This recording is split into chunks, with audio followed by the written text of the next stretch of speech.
Welcome to the UpBeet Gardener. I'm Marion Owen. Think of an orange. You and I can pretty much eat an orange whenever we feel like it. A simple luxury we've had for years. But in the former Soviet Union, citrus was rare. To provide the much-needed vitamins, unusual fruit trees were cultivated and factories built to process the juice.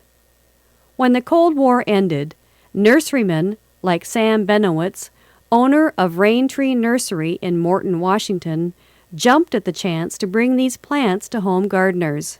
One of Sam's favorite immigrants is the Sea Buckthorn, or Superberry, a fruiting shrub that doubles as a beautiful landscape plant. Here's Sam.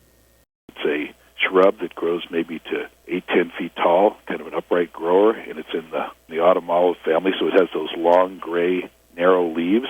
It's pretty drought tolerant and extremely winter hardy. It grows up to the Arctic Circle. It's hardy to at least 50 below zero. It's really interesting because it's covered with these bright yellow orange berries. So it's really beautiful and colorful in the shrub. And the berries are tart, but you have to add some sugar or honey or something with them. But if you do, you make this wonderful juice that in the former Soviet Union they used instead of citrus juice because it has kind of a citrus papaya flavor. And it's extremely high in vitamin C and vitamin E. Are they easy to grow? They're easy to grow. You need a male to pollinize the female plants, and of course the male doesn't produce any berries. And they're incredibly productive. When you look at the bushes almost look a solid orange color.